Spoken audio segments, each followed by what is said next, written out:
Welcome, everyone. I'd like to call this meeting of the Covington Board of Education to order. Becky, will you call the roll, please? Ms. Evelyn? Here. Mr. Gastrite? Ms. Huff? Here. Mr. Simpson? Here. Mr. Haggard? Here. I would like to make a motion to excuse Mr. Gastrite from the meeting. Second. All in favor, say aye. Aye. Opposed? All right. Will you join me in the Pledge of Allegiance, please? I pledge allegiance to the flag of the United States of America and to the republic for which it stands, one nation, under God, indivisible, with liberty and justice for all.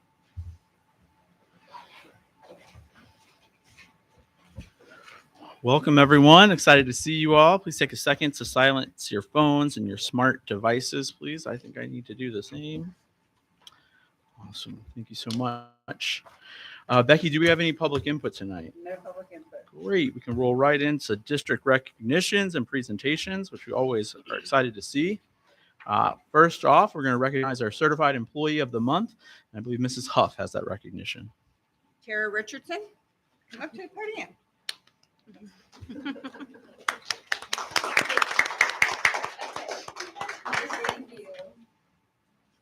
Right here by me. Okay. Tara Richardson has been a preschool teacher at James E. Biggs since 2003. She is a teacher leader for the preschool I-team and part of the preschool leadership team. Colleagues describe her as a creative, insightful, passionate, seasoned, organized, and diligent. Tara always displays a positive attitude towards students, staff, and administration. She is sought out as a resource to parents for them to gain knowledge and information about their child.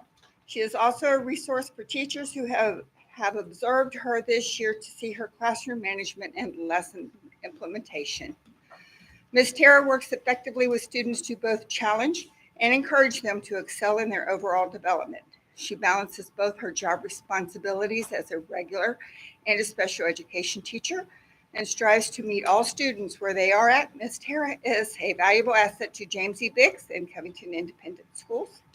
And this is a small token of our appreciation.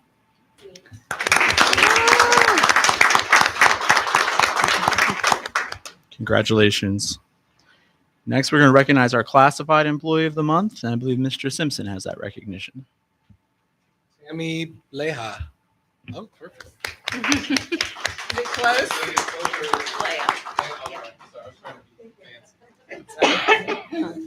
All right. So Tammy Blea has been an instructional assistant at James E. Biggs since 2019. The best way to describe Tammy is she is a continual learner. She is currently working on her bachelor's degree at the University of the Cumberlands to become a certified teacher. She has a problem-solving approach to situations and is always looking for ideas for classrooms activities, resources for families to work on at home, or problem-solving behavior needs in the classroom. She is viewed as a mentor and go-to person for resources for other instructional assistants. A colleague described her as willing to go above and beyond what she is asked for. I think nothing is impossible for her. She is a wonderful friend, and I consider her family, not just a coworker. Tammy stepped up this school year implementing the preschool curriculum and assessments. Tammy's passion for early childhood education, dedication to students in Covington, and willingness to jump in and help whenever she's needed has made her a valuable asset to James E. Biggs Early Childhood Education Center and Covington Independent Schools. Great job. I got something for you. Thank you very much. Congratulations. Thank you. Great. That concludes district recognition and presentations. We'll move into our informational items tonight. First up, we have Principal Miller here to give us the update of James E. Biggs Early Childhood Education Center. As Principal Miller gets to the podium, I do just want to give her a shout out and a thanks. She hosted me, I believe, last week. I don't know, all my weeks are running together, so I could get a tour of Biggs and see all the great things that are happening there. So thank you very much. I appreciate it. I believe we have some gifts at our table as well. Yes, our preschoolers made you some B-Rocks because we rock. Yeah. Very exciting. They're adorable. Please extend our thanks to them. So, your show. Right. So I know that you've already reviewed the presentation, but I just wanted to highlight a couple of things. So this is just information on our preschool enrollment and how kids qualify kids can qualify as 3-year-olds under special education. As 4 and 5-year-olds, they can qualify based on meeting the federal poverty level. A lot of the kids at Biggs are there because they are below where they should be because they are under special education. So we serve the more involved kids within the district as well. So, and those kids are in the regular preschool classroom. So the preschool teachers have morning and afternoon sessions, and they have 20 kids in that classroom. Some of them have special needs, some of them don't. So they do double duty as a regular and special education teacher. So they are responsible for 40 kids at a time. This is just a sample preschool schedule. The preschool teachers have to follow some time constraints with activities. So they have to have 30 minutes of gross motor time. They have to have an hour of free choice center time. We have to throw breakfast in there, and we put in reading mastery as well. So a lot of our reading mastery is differentiated. So some of our preschoolers start reading mastery in October. So by the time they go to kindergarten, they already have a year of reading mastery under their belts going into kindergarten. Some highlights. I just have to give compliments and kudos to our staff. They are the hardest working staff. Our teachers have to stay in ratio of 1 to 10 kids at all times. So in our classrooms, they have to have a classroom teacher and instructional assistant. So we're kind of always playing that balancing game of staying in ratio with the adults and children in the classrooms. We also, our instructional assistants are top notch. They are co-teachers in that classroom. They can jump in for those teachers, and they are doing assessments. They are doing curriculum. They are the hardest working instructional assistants in our district, I feel like.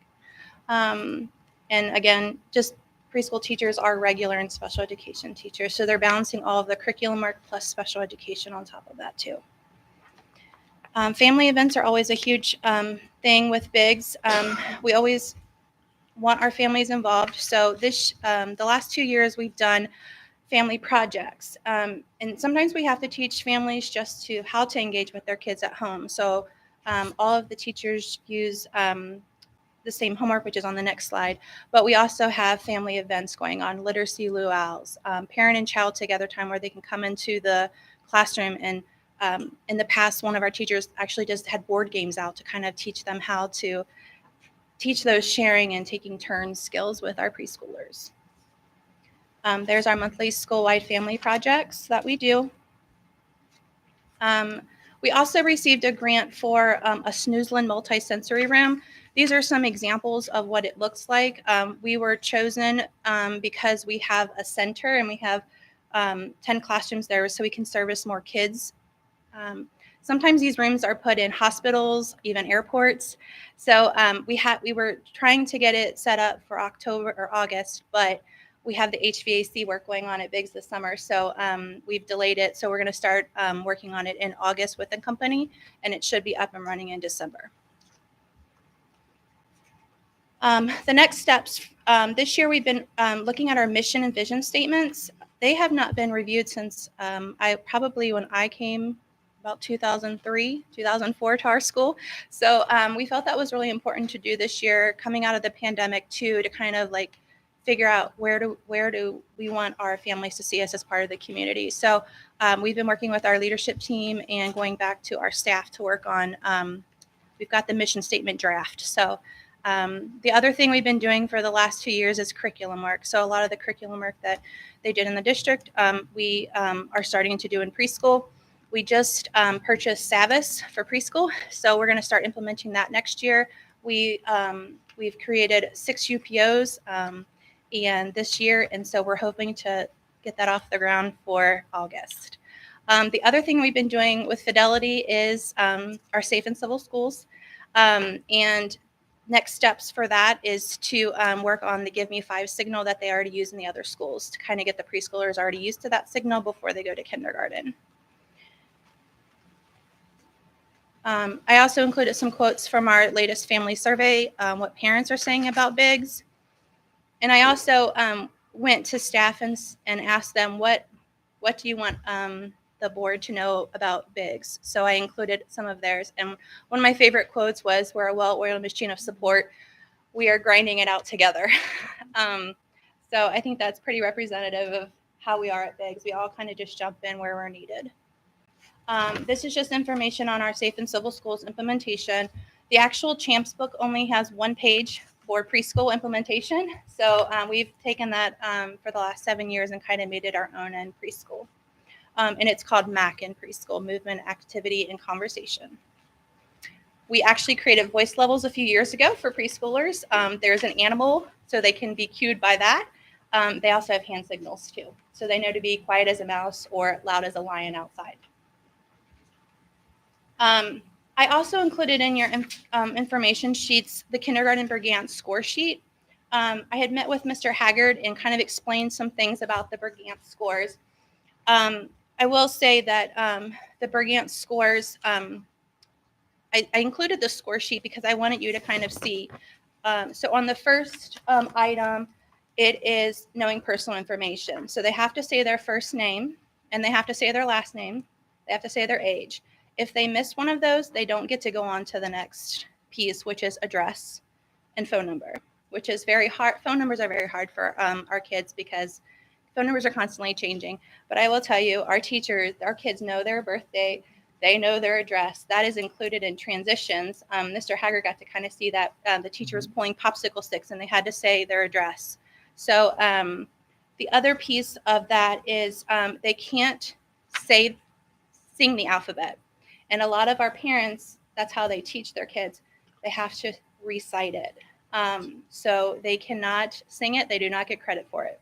So our teachers have been working the last couple years on slowing them down so they recite it. So let me skip forward a little bit. So I included a video of them saying the alphabet for you. And these are kids that are going to kindergarten. Are you able to play that, Becky? Okay.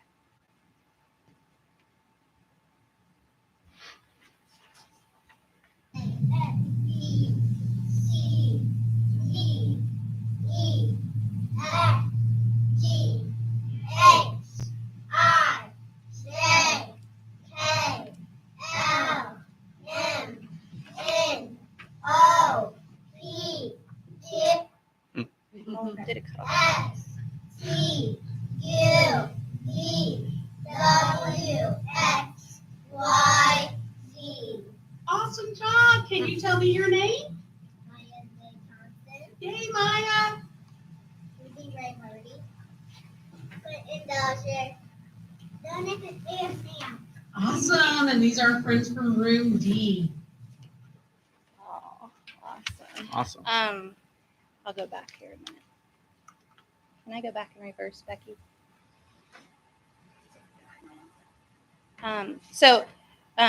If you do have questions about that Bergant's, just let me know. But we actually give the Bergant's at 3 years old. They have to have a screening when they come in. We use the 3-year-old Bergant's. When they turn 4, there's a 4-year-old Bergant's. And then there's the kindergarten Bergant's. So our teachers have been working so hard on that. We've also, so these are just the information on the academic skills.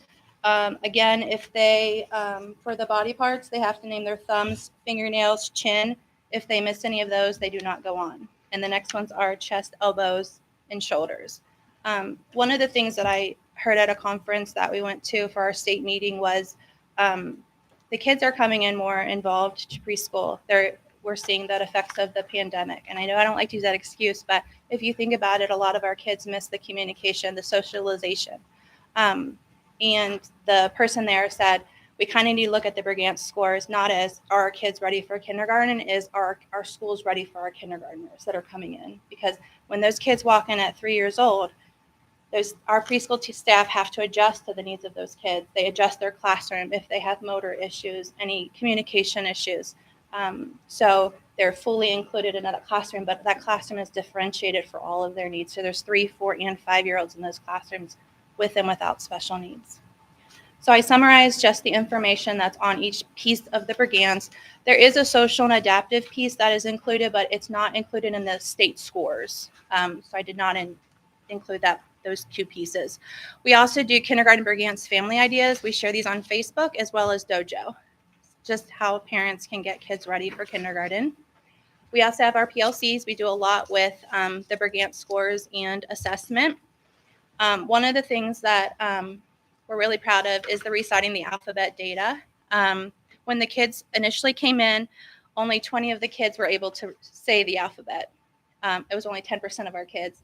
Last month's scores, we were at 152, and 73% of the kids going to kindergarten say the alphabet. So there's that information. We do that monthly. And then we also do name writing, which is also a piece on the Brigants. When the kids first came in, only 32% could write their first and last names. 16%. Last month, we were at 50% can write their first and last names. And when we say that, they have to write, if they have two last names, they have to be able to write those last names too. Teacher retention. We have new preschool teachers are mentored by experienced preschool teachers. We also have an IA, instructional assistant PLC, so our instructional assistants can work together. And PD, we're planning that. We're trying to get all of our staff certified for emergency response and CPR for all of our kids too. Curriculum development, I included Mr. Alter's graphic that I use every year, but kind of seeing where we are at and where we've gotten started from. So right now we've completed the 6 UPOs. So we'll hopefully be able to implement that next year. Technology, we gave all of our instructional assistants new laptops. They do a lot with data inputting, so they're able to use those. We also have the smart TVs in all of our classrooms. There is a preschool regulation that we can only have preschoolers on technology for 10 minutes at a time. So we have to kind of balance that too. And then I included our preschool graduation information. There are 4 times that you can come out and see our little preschoolers graduate. Any questions? Yes, thank you very much. I think it was a great report. So I will open up with questions. I'll start with Mrs. Huff. Brigants. What about their nonverbal? And they're not with that little, you know where I'm going. Yeah. So That's when we know that he's not going to probably get where you want him to be, where would, and others, I've talked to a lot of Big's parents this week. So how do you deal with that? with the kindergarten Brigants, or Yeah, I'm not involved with even the third grade or the yeah. 3-year-old. So we screen them in those 5 areas, and if they're scoring below age level, then we would work on special education process for those kids. So that's when we use those 3 and 4-year-old Brigants, it's part of our preschool screening. Okay. So then we would use, if they're scoring below in any of those levels, then we would do response to intervention data, and then we would work toward if they needed special education services. Well, I've talked to 3 of your parents, and I've talked to 2 of your former staff members, and they all say that Biggs is the best. We are. It's our staff. They're the best. Congratulations. Thank you. Mr. Simpson, any questions, comments? I've been able to visit the school. I think you guys are doing a great job.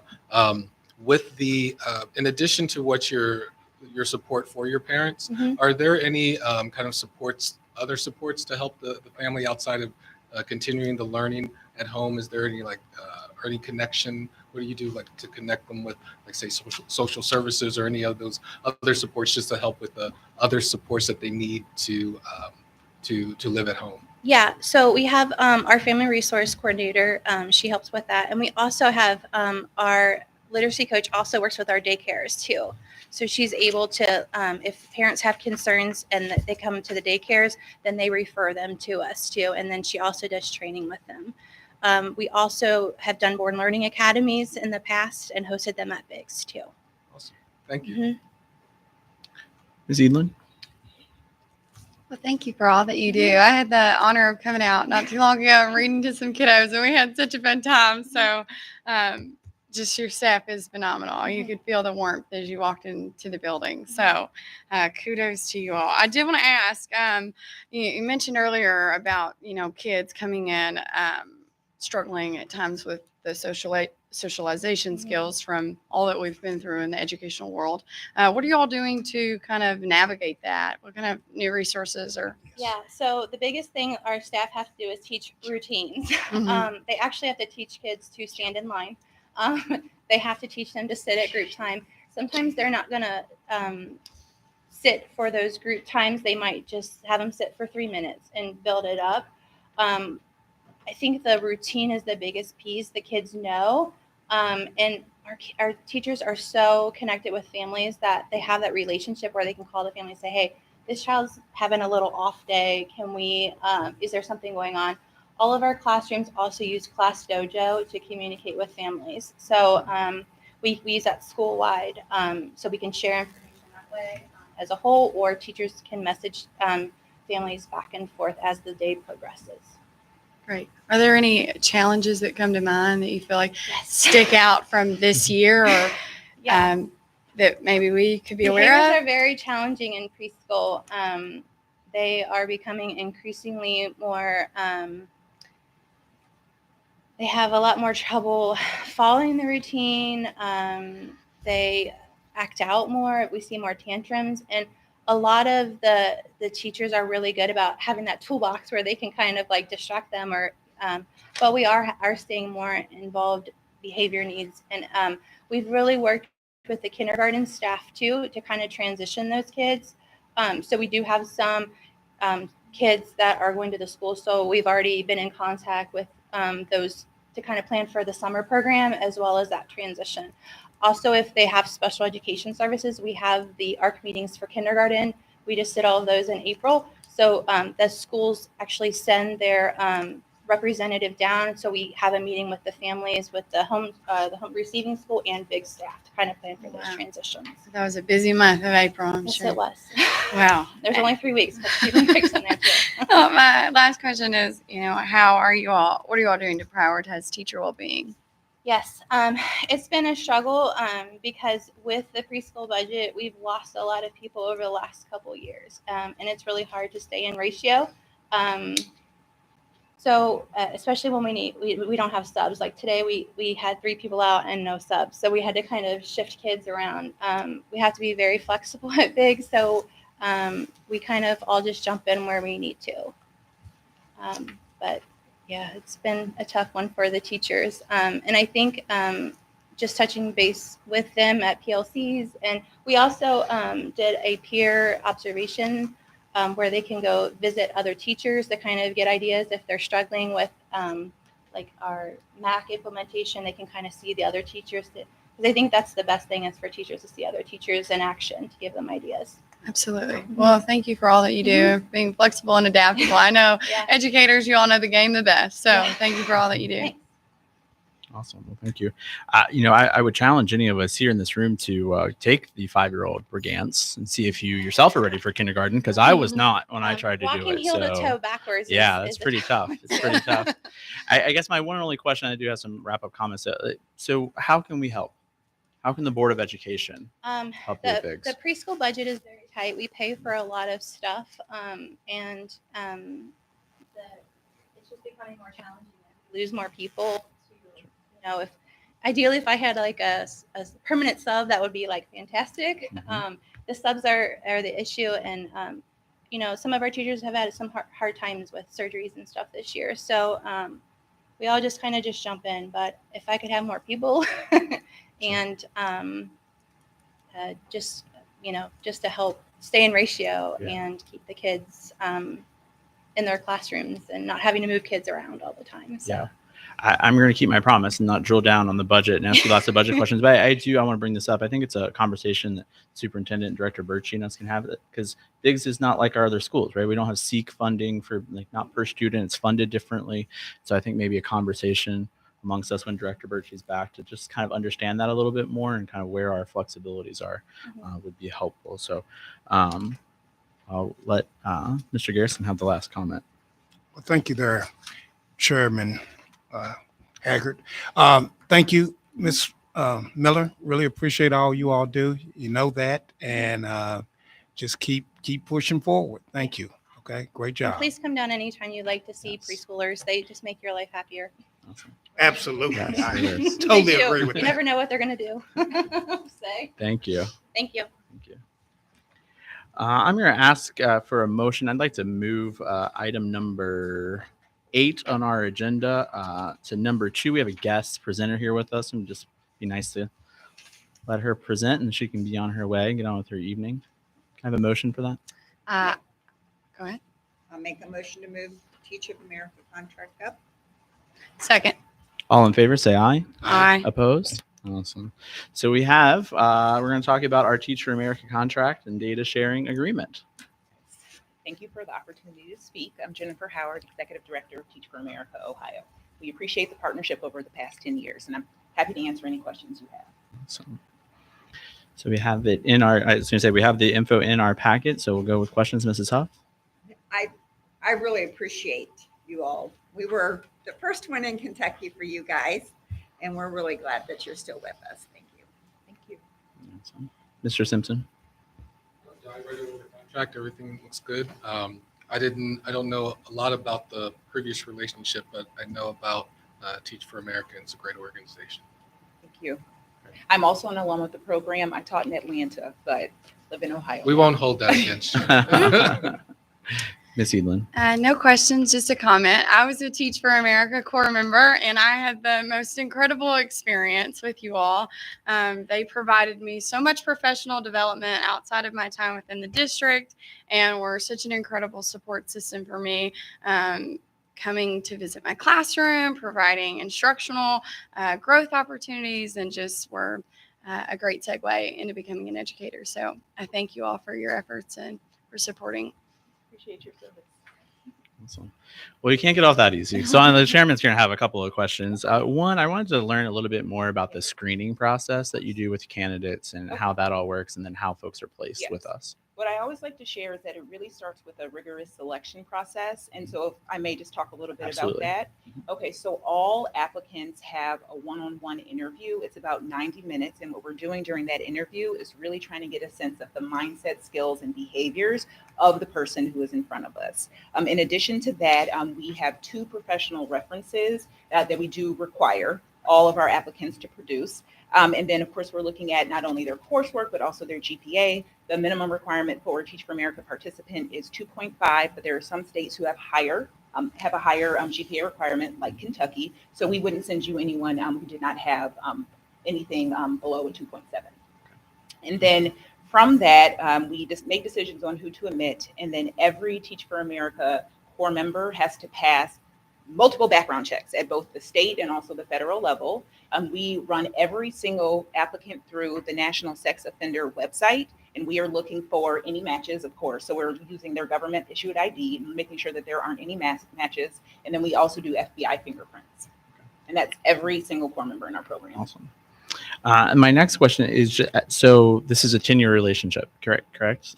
So how's it gone so far with us in Covington? And Amazing. Success? Yes. All right. So I did visit homes today and see one of our teachers there. And what I love is that I always talk about how Teach for America core members work alongside the community and really work to strengthen their schools.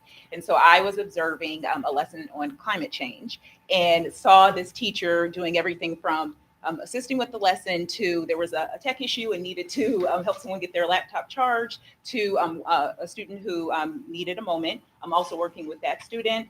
Knowing that this is a core member who after school is also an esports coach. And so just thinking about all the ways that they are contributing to the community. No, that's awesome. I got my last question is just have our attorneys reviewed the contract? It seems pretty standard. It's all good. It is. I was Okay. also looking at it again. Great. Awesome. And nothing jumps out to me that is concerning or we have to do anything about. So. Okay, great. Anything else, Mr. Grind, Mr. Garrison? No? Okay. So if I may. Sure, yes, please. We are having a 10-year celebration event next Thursday, and one of our honorees is Mr. Magner. And so if you all would like to attend, I'm happy to share that information. I did share it with Superintendent Garrison, but would love for any of you to come. It is Awesome. across the river, but we would love for his community to show up and support him. Awesome. And when's that again? Because It is I don't know if I Thursday. have it on my calendar So yet. it is 5:30, and it's at the Mercantile Library, and we are going to validate parking, as you know. Important. Next Thursday. Next Thursday, the 18th. Okay, great. Did you have another question? I'm sorry, Mr. Simpson. No, we get across the river a lot. Okay. So- That's right. That's Okay. right. Awesome. Appreciate Well, that. thank you so Thank much. We you. appreciate the presentation. Thank you. So is there any objection to this being on the next consent agenda? No? Okay. It'll be on consent. All right. Thank you. Okay. Oh, Yes. We will, of course, we'll get back into order. Mr. Kippenbrock's here with the school resource officer contracts for next year. Anything to add to what's in our packet? Mr. There are no Kippenbrock? changes other than when I pointed out the amount increase. Other than that, it's substantially the same contract we've been operating on. Questions, Ms. Edlin? No. Mr. Simpson? Just I know how important the resource officers are for our school. Just a question about so we just approved a 4% increase, and this is 6% increase. So a step from year to year for almost all staff in the district is 1.9. So the 4% that got approved across the board, plus the step all employees received, the 1.9 totals roughly 6. So Gotcha. Okay. That's why that's reflected. Okay. Thanks. Mrs. Huff? How many resource officers do we have? 3. And are we, because doesn't Kentucky law state that every school now has to have one? Yes. So how are we taking care of that? So we operate under an exemption, a waiver, and that we are trying to come up with funding to add additional to all schools at some point. We also struggle to find qualified applicants right now. So the posting is almost always up and available at the sheriff's office. As they become available, I would come back to the board if Ms. Birchie says there's money there, and ask for an addition of a 4th. But right now, we don't have any qualified applicants, and we don't have the money both. So we document that in writing and turn that back over to the state, and the state safety marshal's office grants us a written waiver exemption on that. And we're in most districts, I should say most districts in Kentucky are not completely and fully There is a staffed. few districts in Kentucky that's doing their own security. Correct. That is their own police department. Correct. Have we considered that? We have. There are some issues around that in terms of liability. It's quite a insurance hit potentially. You dispatch agreements. If you don't want to operate your own dispatch center, the purchasing of the firearms, the purchasing of the cruisers, the purchasing of the uniforms, it gets very complex. Also, their law enforcement powers are restricted to their property. So if something happens just adjacent, or if something happens where you need one for a home visit support or something like that, that can get complicated as well. So for a host of reasons, that has never been my recommendation to the superintendent, that we have our own. And I don't think that would solve us finding them either, because they still have to have the exact same certifications, have been through the police academy of now 20 some weeks, et cetera, and then go back for 3 years of specific SRO in-service training within 3 years as well. But I know there are a few that do that. Yes, ma'am. Thank you. Mr. Simpson? Just really quick, and this is just kind of for my own knowledge. Are we just bound to use the sheriffs to be our resource officers? So no, in fact, at one time we were with Covington Police. Covington Police approached us and asked, due to staffing shortages, to get out of the school resource officer business because they weren't able to maintain minimums for street coverage. Also, the cost, if you go through, Covington is a union shop. The Fraternal Order of Police operates under a contract that makes every officer be full-time, 365 day, whereas the sheriff's office doesn't operate under that restriction. So we can simply pay for, one of the reasons Covington is so much more expensive is that there's a 12-month then cost, where the sheriff's office, not having that restriction, can do a 9-month cost, and our SROs receive the summer off, but then we don't compensate them. So it financially benefits the district. And last question, and they have to be Kentucky officers, right? They do. They have to be Kentucky Okay. certified, same as any other police officer, sheriff's deputy in the state, and then they have to receive additional training beyond that. So Ohio officers, no. Ohio certificates do not work. In fact, I've had Ohio officers that I've tried, and they have to obtain a Kentucky certificate, and that's quite a process. Okay, thanks. Awesome. How do we make the decision? So if we have three, we made the decision to send them to high school, the middle school, and TLC. How do we come to that decision and not send them to elementary school or someplace like that? So the number of safety concerns at TLC drove that decision. And then are we paying for is there any cost sharing with the sheriff's office, or we're paying for all of it up There front? is Okay. not. We're absorbing Okay. all of that right now, and there was not with the city either. I know that some jurisdictions have had that brought. Majority do not, according to statewide data, but no one's been open to sharing that burden with us up to this point. And are we the only school district that partners with the sheriff for their We are not. SRO, or there are Kenton County does few? as well. They partner with a number of law enforcement agencies, including Kenton County Sheriff as Okay. one of those. Anything else? All right. I would like for this to be on regular for next meeting. If everyone's okay. All right. It'll be on regular. And Mr. Kippenbrock's just going to stand up there I think for a we'll long be there a time. minute. Not on the consent.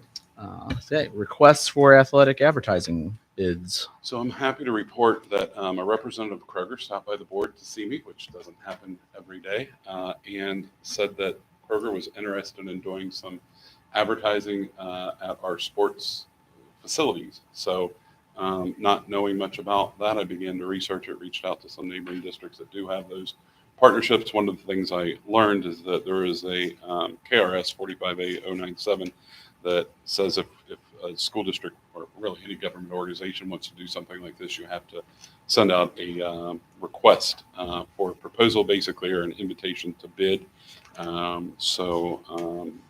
This is what we have come up with as a potential that we would advertise to any really organization that wants to do that. So if the board authorizes this, we would advertise this and move forward. Ms. Elan, any questions? No, I think this is a great idea. Actually, I was just driving past a large high school and they had these huge banners with businesses that were doing some of this advertising. So when I saw this, I thought, oh, that's a great idea. We're excited about the possibility. Mr. Simpson? I think this is a great idea. I would, just as a piece of advice, if you're going to, I would, since you're just starting to do this, it might be good to have some plans or some scales of payment, like the size or what, just some basic ideas. Very similar to like what maybe like a social services would send out for if they're asking for sponsorship, because you might get it'll be easier to field those questions once they come in. So you've got Kroger, then you might have Fidelity come on. Well, what can we get for this price? And you can just say you can get the package 1, package 2, or package 3. It might take a little bit longer, but I think it's going to save you some time. Right. I did see some other districts have like a brochure with different costs. So I was thinking about maybe borrowing some of that design if y'all approved this. Great. That's a good idea. Yeah. This is up. The only question that I had was, if we get bids, can we, let's say we get 20, can we choose who we want to be up there? Absolutely. And whose decision would that be? The board. Thank you. All right. Any objection to the consent agenda for next time? All right, it'll be on consent. We have an athletic trainer contract. So those of board members who were in the budget committee meetings are already familiar with this. For those that weren't, I'll just kind of loop you in. For years, we've operated with NovaCare. This is actually just an amendment to their contract. In years past, they were able to pass on the service to us at zero cost. Due to some recent changes in Kentucky law, our students who have state Medicaid can no longer be referred to them. So because of that, they're going to have to now pass on some of that cost to us. I think they made us a very nice offer in the amount of $30,000 that they're asking. We get to keep our same athletic trainer, which I think is very important to our students and to our staff, as she has knowledge, relationships, et cetera. So they have very much asked that we find a way to continue this program. So I'm asking the board to approve this modification of the contract, which is essentially the same contract, except that we're now contributing $30,000 toward her salary. Ms. Suff? Any Okay, questions? so I'm a little confused. How is our trainer going to know that this student that has a medical emergency is on Medicaid? So it's when you think of the organization that she works for, right, how they're funded, it's not about that. She'll treat all of our students regardless, but it's when they then refer to, say there's an MCL or an ACL tear. Well, we can no longer refer for that follow-up care, which is where a lot of the revenue generation occurs, frankly, to her organization anymore because they're not allowed to take Kentucky Medicaid. Gotcha. Okay. And that's where that changes the funding dynamics for that organization to where they can't just absorb it anymore. But she'll still treat everyone. I want to be clear on that. Okay. Mr. Simpson? Ms. Edlin? Great. I am a big proponent of this. I wanted to make sure we could get it done.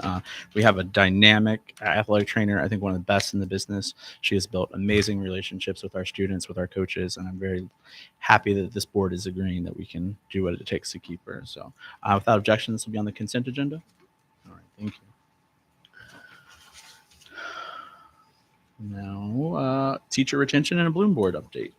So I actually have just a slightly updated memo. From the one you have. It's very similar. The number changed. Sorry. The numbers changed just that here. We got a couple of reimbursement requests. So to remind the board, Bloom board is a teacher retention effort that allows teachers to gain some knowledge through micro credentials that they earn in an online-based system. And then they get a rank change at the end of that program, right? So if it's a rank 3 teacher who completes it, the Education Profession Standards Board's approved that they move to a rank 2, or if they're already rank 2, they can move to rank 1, which we know as teachers progress through the salary schedule, they're more likely to stay with us. So this board in last year authorized around this time up to 50 slots of up to $1,000 per year for up to 6 years. So the teacher can earn that rank change in as little as 1 year, can't be by regulation under that. They have as many as 4 years to earn it. Their rank change happens the next fall when EPSB changes their rank and they begin earning that more money. We reimburse them as a CIPS at $1,000 a year for each year of service up to 6 years. Why 6 years, you may ask? Well, $6,000 is the cost of that program, so it basically makes that free. So I am very excited to report that 27 of our teachers signed up for this. Breaks down 10 work in our elementary schools, 4 at the middle, 5 at the high, 6 at Biggs Early Childhood, and 2 at Alternative School, and all but 1 who is moving back to our hometown. So a 96.3% retention rate of those staff returning to us. I also added to this because I wanted to feel for this can be perhaps placed on the consent agenda to expand this program a lot, right? So you guys authorized 50 slots, which is great. We want to utilize those 50 slots and retain more teachers. Mr. Alter made me aware of the LETTERS program, which is another now Education Professional Standards Board approved program that does something similar. Language essentials for teachers, reading and spelling, that program.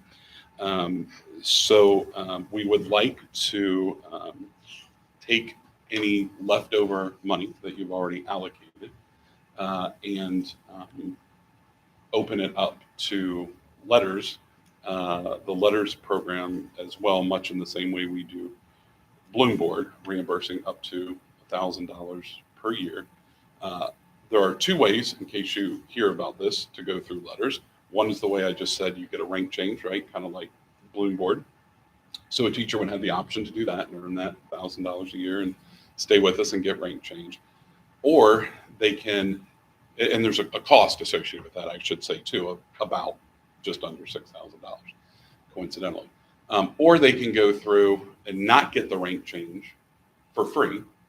And there is a stipend associated with that I'm asking to be added to the salary schedule of $1,500 that is paid. I'm sorry, 1,000? No, you're right. Okay, I was 1,500. reminding you for 1 year only. For 1 year only, that stipend if the teacher chooses to do that. rather than the rank change, which has the cost associated with it. So the teacher would not be able to do both, but they could choose to either do this if you choose to open it up, that money that's already allocated, or that and there's money set aside where that's grant funded. That's going to be part of, we're going to recommend that as part of the ESSER. Part of grant ESSER, plan. sorry. Yeah, the ESSER monies for that program because it addresses learning loss, et cetera. So I know I've given a lot of information around these teacher retention ideas here, but I'd be happy to field any questions around it. Miss Edlin. I think this is great. I think any effort we can for our teachers to gain more skills that they then will contribute to our schools is always a plus. I would love to see a third option, and that would be for teachers that are pursuing a master's degree or any other educational credential to qualify for that same $1,000 if they're pursuing something in a post-secondary space. So we have actually talked about that with Northern in particular and asked them if we did that, if they would offer some sort of Match. discount or assistance Ooh. as well. And they said they were absolutely open to that idea. The only thing I would add is I might be coming back to you then and asking for a few more slots because I project between additional Bloom Board signups from this year and the letters, if you choose to open it up, we're going to fill those 50 slots. I think this is money very well spent. If I told you we can spend $1,000 to retain a teacher for a year for 6 years, I think that's huge bang for the buck. So I'm hopeful that you all would be open to that. But if we do that, I just wanted to be transparent and that we'll probably need a little bit more money to free some more of these slots. I've had lots of teachers specifically reach out about that initiative. So ways for them to get a different master's or pursue education further. So I would love to see that as another option. And then I do have a question just logistically. So say, for example, I'm a teacher and I'm in this program for 3 years and I get $3,000. Say, for example, I leave the district. Do I then owe you that $3,000 that you invested in me? No. No, because of the way we're doing this, we set it up so that you do a year of service and then we reimburse you at the end of that year in exchange for that year of service. So we're never chasing you or in a position where Sure. We have to try to sue someone or something like that. It's always they complete the year, then they get the $1,000. So they're free to leave at any time. So does the teacher have to upfront the cost? Yes, that is the only downside. But Bloom Board offers financing, and I believe Letters does as well. And they actually offer either a pay-as-you-go program, which has a little bit better interest rate. I always disclose this when I go around talking about the Sure. Or they can defer the interest until they get the rank change Mhm. and then use the money from the rank change to pay as well, combined with what we're paying. Okay. So at the end of the year, you all submit payment to that program each year. So the teacher pays it up front. Okay. And we reimburse the teacher. directly. And we're just going through our first reimbursement cycle right now. So they had to, click a Google form essentially saying, yes, I completed a year. And we, of course, double check that through Bloom Board to make sure that they're still engaged actively in that. And then I just added to the end of that form, not that we wouldn't reimburse them either way, of course we would, but do you intend to return to CIPS next year? And that's how I know the 26 of the 27 are coming back to us. Great. Well, thank you for all your efforts on this and for reaching out to Northern. I'm sure we've got some other surrounding colleges that might be interested in that as well. So Absolutely. Mr. Simpson. So if I'm understanding this correctly, we approved $300,000 for this overall retention effort, right? A prior board. Prior yes, board. sir. Prior, okay. And where are we at in spending? So we just spent our first 27,000. This is, okay, perfect, okay. Thanks. Good Mrs. Huff? investment. I think it's wonderful. Good investment. Wonderful return on the money. And I knew that you would be asking some fantastic questions, so thank you. So maybe a consensus here, maybe you could take this back. You're already kind of working on this Northern relationship and maybe kind of bring us back a proposal when you get some numbers fleshed out so we can say, yeah, we're going to add letters and maybe we can add some additional slots if we do Northern. Would that be appropriate? Or I don't know what your timeline is or when you're working with them. Are you open to adding, because the letters cohort's about to start? Oh, and okay. The you're open to the letters portion now, you have my absolute word. I'll continue to work on the northern piece. That's probably when I'm going to have to ask for some more funding anyway. But if I'm hearing that is something the board's interested in, I think it's something the superintendent and I have talked a lot about, and we're very interested in. So, but if you would be comfortable for me to bring letters back for the May meeting, for if there's consent, I would like to. Yeah, I think that's fine. And I love the Northern. I would really like to keep it open beyond Northern. I know a lot of our folks go to the University of Cumberland's as True. well. I'm a Norse alum. I'm always supporting KU, but I want to make sure that we differentiate for our staff and wherever their program is. I have contacts at Cumberland, so I'll absolutely reach out. Okay, awesome. Thank you. We're gonna have a North Up at a meeting. Woo woo. All right, great. I'm comfortable with doing what's proposed letters here now. for the, yes. Okay, now can we put and that on then. the consent agenda? Yeah. Okay, Let him come back with whatever other program he's got. That would be great. Mr. Just Simpson. one more thing. I went to UC, so I gotta, can we just make sure that we open it up to like UC Xavier and other places as well? Now, But- just so the board's aware, though, I just want to remind you all that we can ask the university has Sure. to be willing to work with us, Yeah. Cumberland's or Northern or whoever. They just, because they will be sharing the cost in a sense. Sure. For that reduced rate. Right, offering a reduce. We're Right. looking for them to partner with us to kind of stretch the dollars. So Great. All right, sounds good. And you're still here, Mr. Kippenbrock, for Yeah. attendance reports.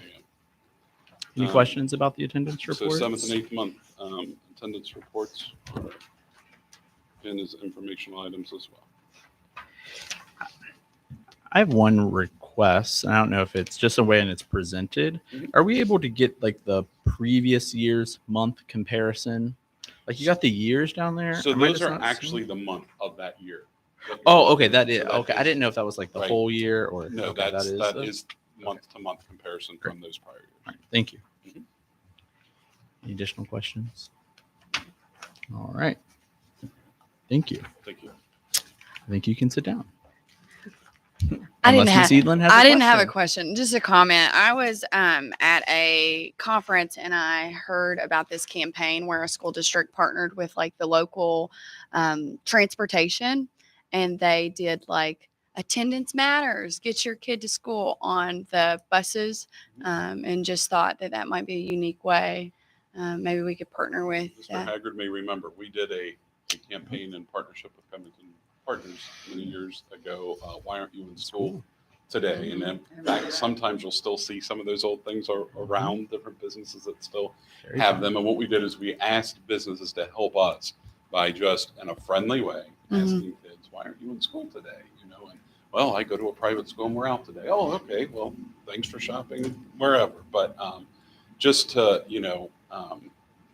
an awareness of the importance. So partners did a really fantastic job with that effort and support. So if it's okay with you, I'll mention that back to see if that's something they want to bring back around.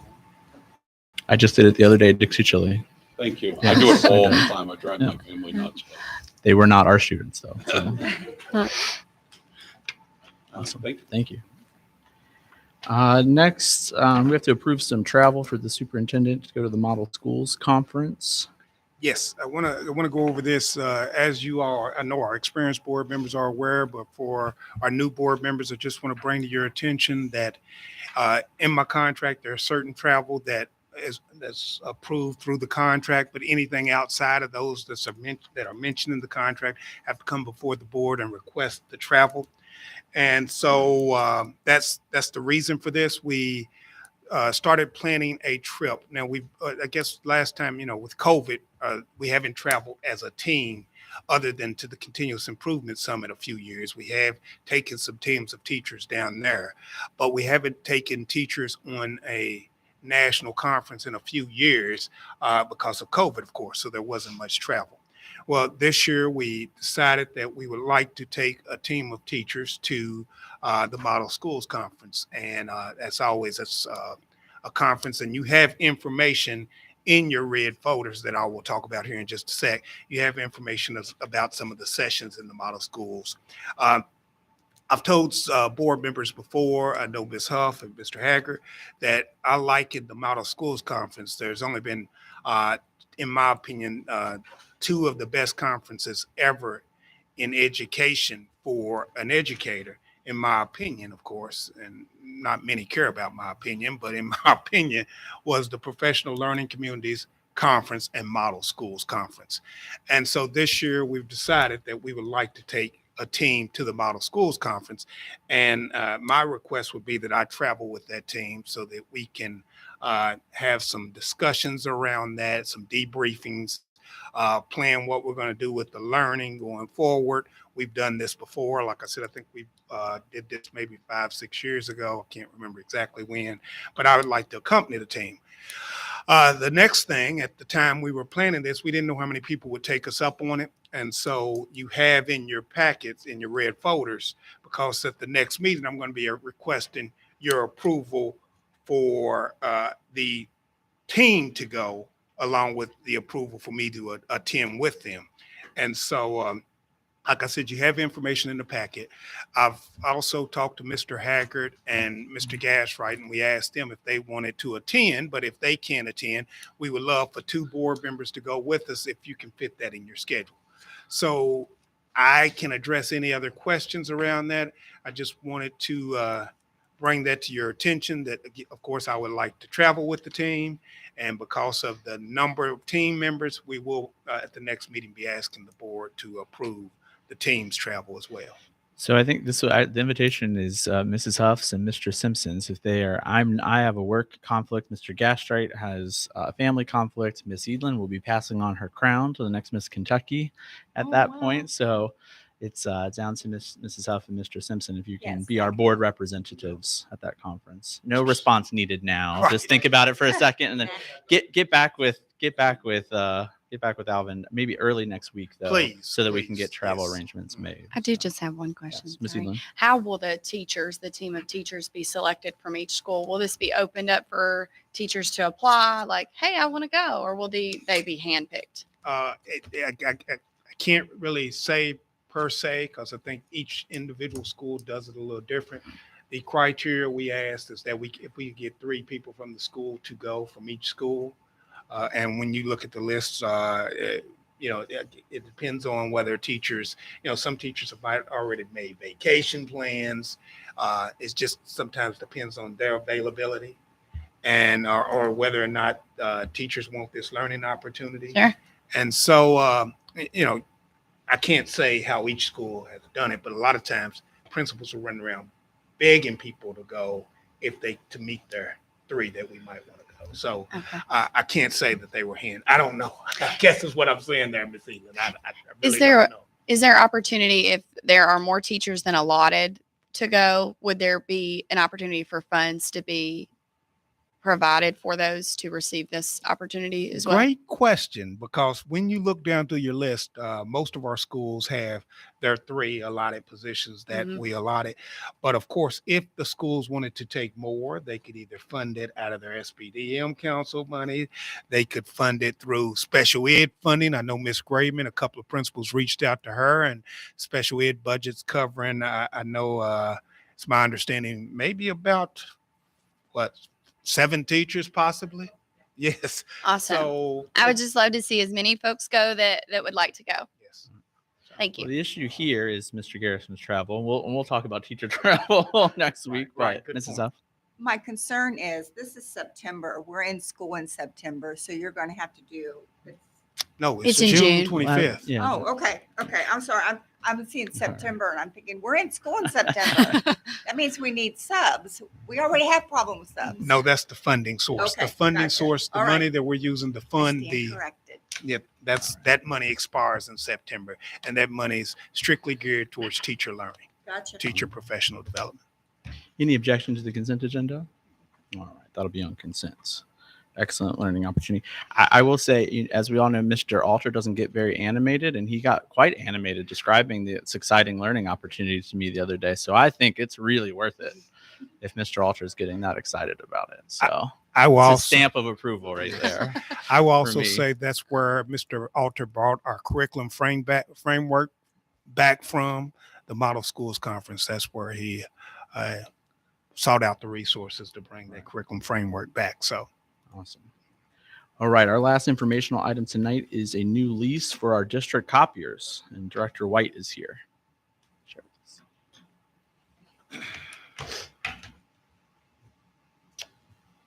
All right, so we are, I guess, rounding to home on this. This process started earlier this year. I reached out to Mr. Haggard, has asked if he would like to be on the copier committee to try to help develop an RFP, request for proposal for a new copier vendor to come in. We are coming up on the end of our lease in July, and so this process was put in place and put out there for bids, try to get a lot of vendors to come out and solicit some bids to us to see who that next vendor would be. And so I put some information in the rationale and also sent an email the other day going over a little bit of that process, how we got to the recommendation that I have in front of you guys today. And so we're, like I said, rounding home, trying to finish up this process. And the last thing we got to do is put together a KDE checklist. One of the things on that KDE checklist is obviously board approval. And so the recommendation, if you see it in there, the vendor that we selected was Toshiba. They all the references checked out. They were actually the cheapest. Sometimes the cheapest is not always the best, but in this case, this is actually a really good deal because they're a one-stop shop. They're a manufacturer, they're a support. You know, we have a lot of issues. I don't want to speak too badly, but with support with our current vendor, and so it's a bottom recommendation that I brought this also to the cabinet. This is a recommendation that we go with Toshiba, and so I know our board attorneys looked at it, finances looked at it, so. See if you guys have any questions. Yeah, I just want to start before we have questions. I know this board has raised several times concerns about, why aren't we getting multiple bids for projects, like the whole kind of process we go through. I just really want to take a second to commend you. This process has been amazing. It's been thorough. It's been comprehensive. It's been transparent. And I think you see what happens when you put all those pieces together. We're going to get the best bang for our buck, and I think it's going to be quite fantastic. So I just want to take a second to commend you for all your work on this. So, Mrs. Huff. No, I have no questions. Mr. Simpson. It's refreshing to see this process out, that we're taking the steps to go through this process to make things happen. And I have no doubt that this was the best choice based on your process. So. Awesome. Ms. Elin. I echo the same sentiment. Great job. Awesome. Thank you. This can go on our consent agenda, or do you need us to approve it tonight? I would like for approval tonight. That way I can keep moving forward with the KDE checklist. Okay. The sooner we get that to KDE, we can then bring it back to you all for official signature, and then the vendor can now start bringing the equipment in and get it in before school year. So. All right, great. Is there a motion to put it on the approval agenda? I'd like to make a motion to put it on the approval agenda. Second. Awesome. All in favor, say aye. Aye. Aye. Opposed? All right. Is there a motion to approve the new district copier lease? I make the motion to approve what you just said. Awesome. Is there a second? Becky, you call the roll, please. Ms. Eatlin? Yes. Ms. Huff? Yeah. Mr. Simpson? Yes. Mr. Haggard? Yes. Thank you, Director White. All right, that finishes all of our informational items. Next is our consent agenda. Does anyone like anything pulled off the consent agenda? If not, is there a motion to approve? Make a motion to approve the consent agenda. Second. Becky, you call the roll, please. Ms. Huff? Yes. Ms. Eatlin? Yes. Mr. Simpson? Yes. Mr. Haggard? Yes. All right. We have a couple of individual approval items. First up is our district facilities plan waiver. We've talked about this several times. Mr. Kippenbrock is here. I think for any questions you may have. Anything to add, Mr. Kippenbrock, to what's in there? I believe this is the next step in our process. Ms. Edlin, any questions? No. Mr. Simpson, Mrs. Huff? All right. Is there a motion to approve? I make the motion to approve. I'll second. Becky, you call the roll, please. Ms. Eatlin? Yes. Ms. Huff? Yes. Mr. Simpson? Yes. Mr. Haggard? Yes. All right. Thank you. you might as well stay Don't there. just stay here, because now we're going to go into our revised BG 23065 for the Central Bus Garage Complex in Glen Swing Elementary. So we've discussed this. The bid came back higher than we might have hoped, but we're still recommending to accept this bid and begin this work so that as much can be completed as possible for the beginning of the school year. Any questions, Mrs. Huff? The only question that I had is that, yes, I want to get this done as soon as we possibly can. But we also know through the summer that the school transportation department is busy with other things that's going on. Is there any way that we can relocate their office for the summer so they can come in and completely just do it and do it quickly? So we have been making plans in hopes that that this will be approved, and we are fortunate to have the building across the street as our maintenance facility. So those two directors, Mr. Maston and Mr. Stein, have been working together so that we could ensure continued operation. Great minds think alike. Thank you. And we're also working around our summer programs as well. We'll have them going out in the buildings as well. So they've been in contact with Director Stropman and working with her on managing that and making sure it doesn't interfere with the summer programming. Mr. Simpson. Yeah, I definitely see the urgency, and I said in the meetings, and staff have done a great job explaining kind of like the budgets and the need for it. But I kind of have to go back to our process of doing bids. We've just witnessed a really great process and vetting process of vendors and the actual kind of the effort to go to get more vendors, which I think we need to do. I do have a little bit of concern, not that necessarily this is not the best vendor or contractor for the job, but kind of when you have an estimate that's 60% more than it comes back 60% higher than what was estimated, whether that's the contractor or staff, kind of adding some things that's a concern to me. And I feel that there wasn't enough information given why this couldn't be put out for rebid. There is a concern that it would be higher, and that's a very valid concern.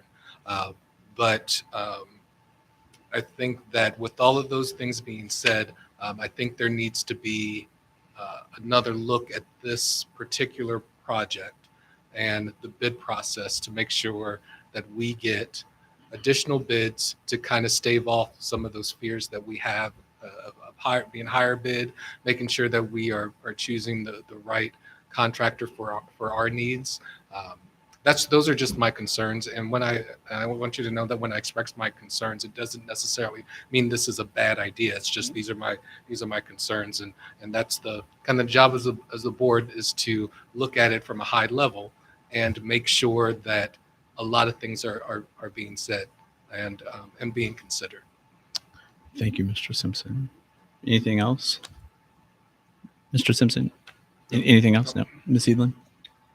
Nothing to add other than I appreciated the conversation we were able to have kind of prior to this and kind of fielding any questions and sort of the transparency there and just the intentional efforts to like talk through this further because it is such a big project. So thank you.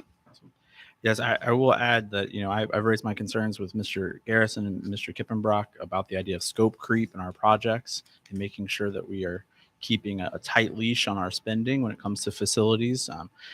We are all in agreement that we want the absolute best facilities, but we have to have the best facilities that we can afford and be very mindful stewards of the taxpayers' dollars. And so they've taken that feedback very well. I appreciate that.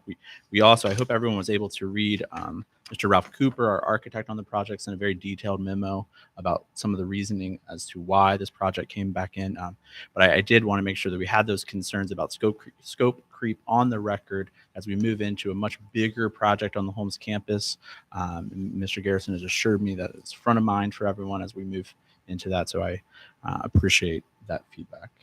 If there's any other questions, I'll entertain a motion to approve this revised BG. Right. Sub move. No, I'll second. So, Becky, we call the roll, please. Ms. Edelin? Yes. Mrs. Huff? Yes. Mr. Simpson? No. Mr. Haggard? Yes. And then next we have the construction contract following this BG. Is that correct? Kind of in the Yes, sir. process? Okay. Any additional questions about the construction contract? I'll entertain a motion to approve. Sub move. Second. Becky, you call the roll, please. Ms. Eland? Yes. Ms. Huff? Yes. Mr. Simpson? No. Mr. Haggard? Yes. All right. Thank you, Mr. Kippenbrock. We do have an addendum agenda that was delivered to you yesterday. My apologies. This slipped both mine and Mr. Garrison's mind when we met to discuss the agenda. We had already talked about this at our last meeting. This social media litigation that our board attorney brought to us. So, if there are any questions, I'm sure Aaron will answer all of them for us. Can I move Mrs. to Huff. approve? You may. I move to approve the social media litigation. Is there a second? And I'll second. All right. Any questions before we call the roll? All right. Becky, you call the roll, please. Ms. Huff? Yes. Ms. Eland? Yes. Mr. Simpson? Yes. Mr. Haggard? Yes. Making Aaron's job too easy, y'all. Oh, I was ready though. Man. All right. Any additional report of the attorney? No, it was just central to the multi-district litigation. So. Okay. Is there further discussion, board members? Ms. Edlin, anything? I want to thank Ms. Edlin just real quickly for all her efforts and everyone's efforts. Becky's, I think Ms. Crumweedy, I think it came out from Director White. Everything we tried to do to get some support for Teacher Appreciation Week this week. So thank you all for your efforts on that. I'll just maybe end with saying thank you to our educators. I think we all know that they are heroes in our community. And I think any way that we can remind them and tell them that they are making an impact, they know that they're making an impact. That's why they sign up to do that work, not for the paycheck, but for the kids that they serve in our community. And I feel so appreciative of the teachers in our community and the work that they do each and every day.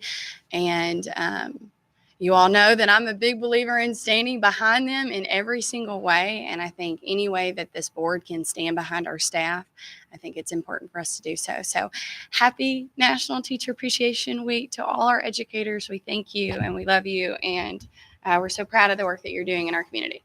Awesome. Thank you. Yes. Mr. Simpson, any additional comments or discussion? Not on that. Okay. No, just open your general Oh, okay. announcements and discussion. I wanted to maybe, definitely not for this meeting, but kind of revisit the option of, I know that we can't interfere with hiring, but making some type of preference for when hiring for Covington residents or Holmes graduates. I think it's really important that Covington residents traditionally have like a pathway of seeing themselves kind of keeping an additional pathway to teaching. And it's not a requirement. I just want to make sure that it's not going to be a requirement. There are several models throughout the country where you can have some type of residential preference or something like that when hiring. So just looking to see how that would affect our hiring and see if that's a possibility. This is something that I brought up in prior boards. I didn't get much support at the time, so I'm very excited to hear someone else talk about it. It'll certainly have my support. I think if there is a consensus among the board to look into it, I think it would be something to hand off to the superintendent and our board attorney to figure out what that would look like, including something like that on our job descriptions. Any other discussion about that? Do we feel like there is a consensus to direct? I do not. Okay. Mr. Simpson's in, I'm in. It would be to explore. Sure, certainly. Okay. Absolutely. And I know at the middle school, we had these great banners that we would celebrate Holmes graduates. So I know that there are some efforts being made in that regard. But I always think anytime that we can get our Bulldogs back in the building, I'm all about it. Awesome. Well, I'll follow up with Mr. Garrison, our board attorney, on that. Thank you, Mr. Simpson. Anything else? Any other announcements? Discussion? Okay. Ms. Zuff, any announcements I or do. discussion? I know that we're at the end of the year and we have teachers moving on. We also have some unrenewed contracts. And all I'm asking is, and I know from being a seasoned board member, that we can't get involved in personnel. But before you sign those, remember that they are people. And there are people. And don't look just at the name. Look at what they have done for our district. That's all I'm asking. Thank you. Thank you, Mrs. Huff. I will say I most of the time don't look at the name, because when you look at the name, you put a face to it. And that's important. There are people. Right. They not only serve our students, they serve our community, Mm-hmm. and they serve those families as a whole.